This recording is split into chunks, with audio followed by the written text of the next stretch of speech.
Liverpool mampu untuk implement dia taktik dan juga style of play pada perlawanan menentang dengan beli, tetapi seperti mana apa yang berlaku untuk Liverpool musim ni, di mana masuk saja second half, gear Liverpool tu instead of maintain the same gear ataupun Liverpool naikkan gear lagi, Liverpool akan ada momen 5-10 minit di mana opponent akan pegang bola banyak, opponent akan cuba untuk exploit that weakness, that hesitation yang Liverpool ada, dan itulah apa yang berlaku menentang dengan Burnley. Sekali lagi second half saja terus Liverpool drop sikit form, dan itu membuatkan Burnley boleh comeback dan berjaya mendapatkan satu mata lah.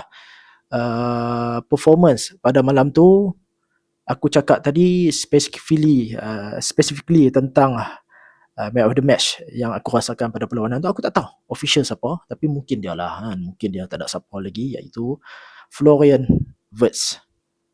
Gol yang cantik daripada dia, tetapi aku rasa cara permainan dia tu memang nampak sangat-sangat matang berbanding dengan sebelum ni.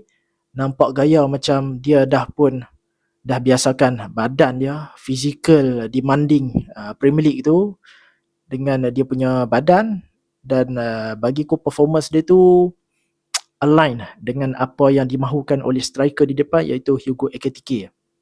Video sebelum ni aku juga hype pasal dua-dua player ni, dan memang tak pelik apabila semua benda yang baik dan juga positif untuk musim ini jatuh kepada hasil kedua-dua pemain ni. Dan kombinasi ini jugalah yang membuatkan Liverpool berjaya mendapatkan gol pertama tu apabila satu movement yang sangat-sangat cantik daripada Hugo Ekitike.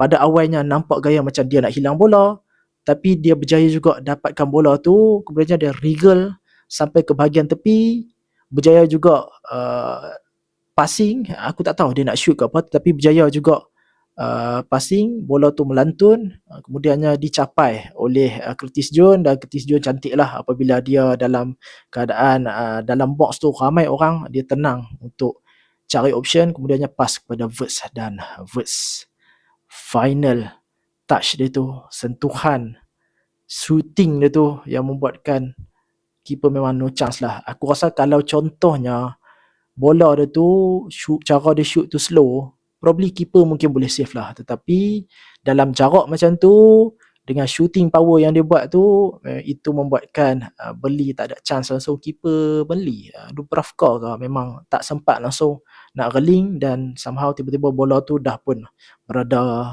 in the net. So itu bukanlah aku rasa satu benda yang baik saja daripada Wirtz.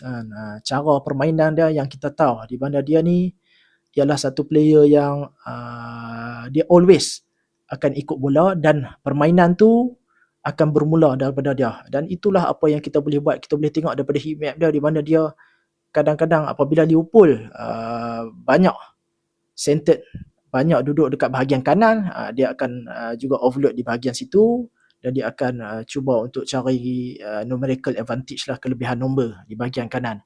Kalau contohnya Liverpool bergerak permainan ke bahagian kiri, sama juga dia akan bergerak ke kiri. Dan aku rasakan satu lagi style dia yang sangat-sangat underrated ialah dia ni ialah satu pemain yang tak perlukan banyak sentuhan.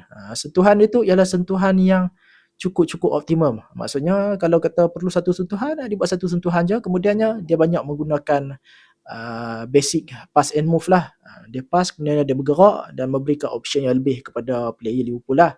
Dan aku juga suka dengan cara dia, di mana dia sekarang ni makin berani untuk cuba beat player lah. Sebab aku tengok pada awal-awal itu, first half of season, apa yang dia struggle, dia kita nampak terlalu nampak macam leka ataupun terlalu menganggap yang defender tak boleh sentuh dah. Tetapi apabila contohnya disentuh, itu membuatkan bola tu hilang. Tapi apa yang dia buat sekarang ni, dan improvement yang kita jelas-jelas nampak, ialah dia punya sentuhan dia tu semakin mantap. Kemudiannya dia semakin berani untuk buat take on complete, dan aku juga Rasakan pass dia tu di final third semakin improve lah, dan aku harapkan benda tu semakin lama semakin improve, sebab inilah sepatutnya level yang kita nampak. Dah level yang Liverpool bayar sampai boleh mencecah sampai 15 juta tu ialah level inilah. Dan kita juga expect yang benda ni berlaku, cumanya dia mengambil masa yang lebih lama sikit lah.